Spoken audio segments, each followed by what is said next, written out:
नमस्कार दोस्तों, प्रदेश यात्रा नाम की हमारी श्रृंखला में स्वागत है आपका। आज बात करने वाले हैं ग्वालियर संभाग के गुना जिले की।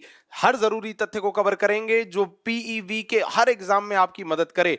इस पूरे लेक्चर के नोट्स पीडीएफ फॉर्म में आपको हमारे टेलीग्राम ग्रुप पे प्राप्त हो जाएंगे। शुरुआत करेंगे गुना की। पहला सेक्शन नक्शा। साथियों, इंट्रोडक्शन में हम किसी भी जिले का नक्शे का अध्ययन जरूर करते हैं। 4 बिंदुओं को देखते हैं, आप जानते हैं, और वे 4 बिंदु बहुत महत्वपूर्ण हैं, हर एग्जाम में पूछे जा रहे हैं।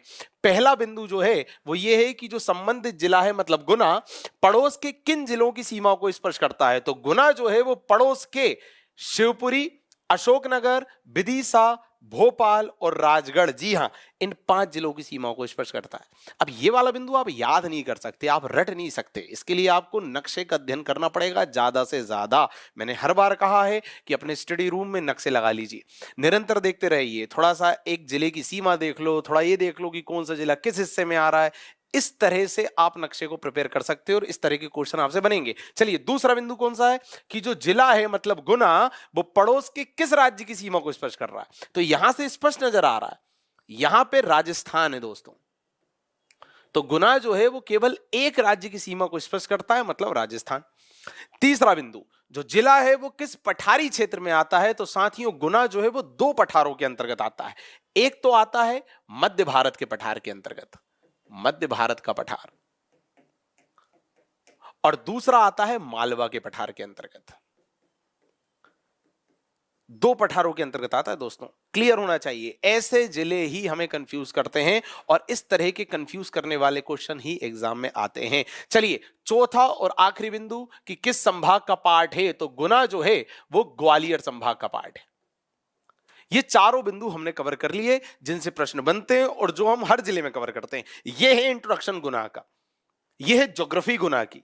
ठीक, चलिए, भौगोलिक स्थिति के जो 4 बिंदु है वो तो हमने इंट्रोडक्शन में देख लिए। कौन सा? पड़ोसी जिले तो शिवपुरी, अशोकनगर, भोपाल, राजगढ़, विदिशा, ये नक्शे में देखा हमने। पड़ोसी राज्य राजस्थान। पठार हमने देखा मालवा और मध्य भारत के पठार के अंतर्गत आता है। संभाग भी देखा ग्वालियर। अब अन्य कौन से बिंदु हैं? अन्य बिंदु है तहसील। मैं हर बार स्पष्ट करता हूं साथियों कि हर जिले की एक एक तहसील रटने की जरूरत नहीं है, बट हमें पता होना चाहिए मोटे मोटे तौर पर, या एक सरसरी निगाह डाल के रखनी है आपको कि कभी तहसील से संबंधित प्रश्न आ जाए कि ये तहसील या ये क्षेत्र किस जिले के अंतर्गत आता है, तो हमें पता होना चाहिए कि ये इस जिले से संबंधित लग रही है। ठीक, तो गुना के अंतर्गत गुना, राघोगढ़, आरोन, चाचौड़ा, बमोरी, मकसूदंगढ़ और कुंभराज, ये सारी तहसीलें हैं। चलिए, नदी की यदि हम बात करें तो बहुत इंपॉर्टेंट फैक्ट है साथियों, जो बेतवा नदी है उसकी 2 सहायक नदियां, बेतवा की 2 सहायक नदियां कौन कौन सी? बीना और धसान।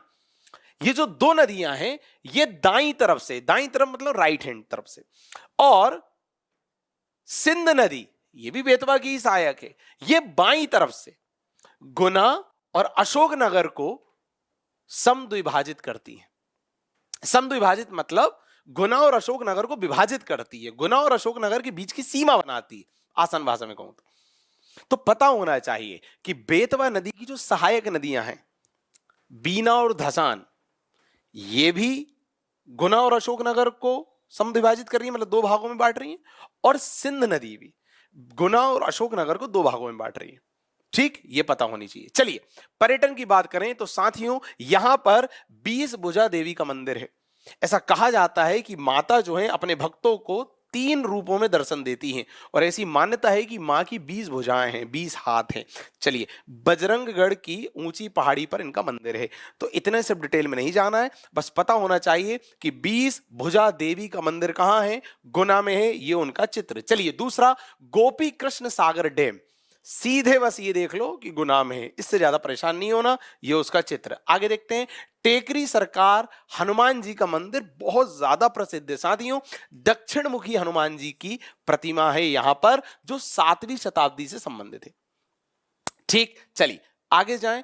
एक जिला एक उत्पाद, आप सब जानते हैं, हर लेक्चर में स्पष्ट करता हूं कि सरकार द्वारा किसी जिले के किसी खास उत्पाद को, मतलब यदि कोई ऐसा उत्पाद है जो किसी जिले विशेष में होता है, ठीक, उसे राष्ट्रीय अंतरराष्ट्रीय स्तर पर पहचान दिलाने के लिए एक जिला एक उत्पाद के अंतर्गत उस जिले के नाम से शामिल कर लेती है।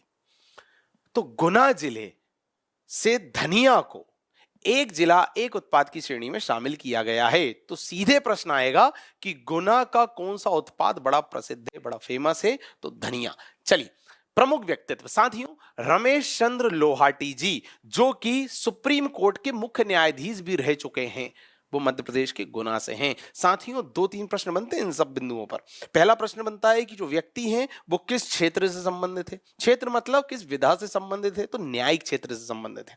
जो व्यक्ति है वो किस भौगोलिक क्षेत्र से संबंधित है? तो गुना से संबंधित है, रमेश चंद्र लोहाटी जी। चलिए, कुछ अन्य तथ्य देखेंगे दोस्तों। देश का पहला प्रधानमंत्री आवास योजना के तहत जो मकान आवंटित हुआ था वो गुना के ही बिसनखेड़ा विकास खंड में दिया गया था। मतलब जब प्रधानमंत्री आवास योजना संचालित हो रही थी तो जो पहला मकान उस योजना के तहत बांटा गया था तो वो गुना जिले के अंतर्गत बांटा गया था। चलिए, गुना और मंदसौर जिले में विंड मॉनिटरिंग से विद्युत उत्पादन हो रहा है। अच्छा, गुना जिले के विजयपुर में 380 मेगावाट की गैस आधारित विद्युत केंद्र की स्थापना गेल इंडिया लिमिटेड द्वारा की गई। ठीक, सीधे प्रश्न आएगा, विजयपुर कहां? गुना जिले के अंतर्गत। क्या स्थापित हुआ? गैस आधारित विद्युत केंद्र, मतलब गैस से विद्युत बन रही है। किसने स्थापित किया? गेल इंडिया लिमिटेड ने। कितनी विद्युत बन रही? कितनी क्षमता है? 380 मेगावाट। चलिए, इसके अलावा मध्य प्रदेश में उर्वरक, प्लीज बहुत इंपॉर्टेंट फैक्ट है, उर्वरक गैस फर्टिलाइजर बनाने का कारखाना विजयपुर गुना में है। किसने स्थापित किया? दोस्तों, इटली और अमेरिका के सहयोग से स्थापित हुआ है। यह प्रश्न बनता है कि जो गैस आधारित फर्टिलाइजर उद्योग है वो किस किस राष्ट्र के सहयोग से स्थापित हुआ? तो इटली और अमेरिका के सहयोग से स्थापित हुआ। कब स्थापित हुआ? 1984 में स्थापित हुआ।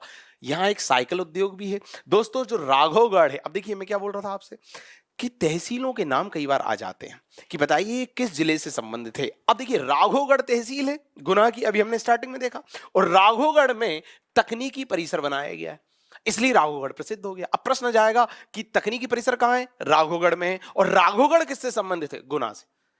तो हमें ऐसी तहसीलों को थोड़ा देखते चलना है जहां कुछ इंपॉर्टेंट है, जहां कुछ बनाया गया है, जहां से प्रश्न आ सकता है। हर तहसील को नहीं रटते बैठना, ठीक है। चलिए, मध्य प्रदेश सरकार द्वारा प्रदेश में कुल 26 औद्योगिक केंद्र स्थापित किए गए हैं, उनमें से एक चैनपुरा गुना में भी है। लो भैया, अब फिर प्रश्न जाएगा चैनपुरा का संबंध कहां से? गुना से। और ये वाला फैक्ट मैं कई अपने पुराने लेक्चर्स में एक्सप्लेन कर चुका हूं। क्या एक्सप्लेन किया है मैंने? मैं फिर दोहरा देता हूं कि मध्य प्रदेश में औद्योगिक गतिविधियों को बढ़ावा देने के लिए मध्य प्रदेश सरकार ने कुल 26 औद्योगिक केंद्र स्थापित किए हैं अलग अलग जगह। और केंद्र सरकार ने भी औद्योगिक केंद्र स्थापित किए, पर केंद्र सरकार ने जितने औद्योगिक केंद्र स्थापित किए उनकी संख्या है 6, और मध्य प्रदेश सरकार ने जो स्थापित किए उनकी संख्या है 26। उन 26 में से एक केंद्र चैनपुरा में भी है, गुना के। ये पता होना चाहिए। चलिए, फुटवेयर डिजाइन और विकास संस्थान कहां है? हरिपुर गुना।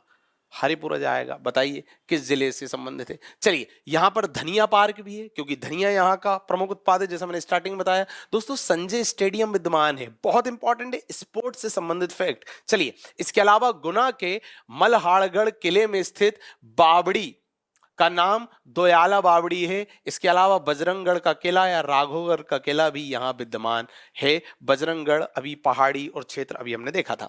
चलिए दोस्तों, गुना में तेजाजी का मेला लगता है। यहाँ के भामावद क्षेत्र में शहीद मेला लगता है, सनावद गुना में। सीधे फैक्ट है, याद कर लेना है। इसके अलावा भू उपग्रह दूर संचार अन्वेषण केंद्र है गुना में। फुटवेयर डिजाइन अभी मैंने बताया, हरिपुर गुना।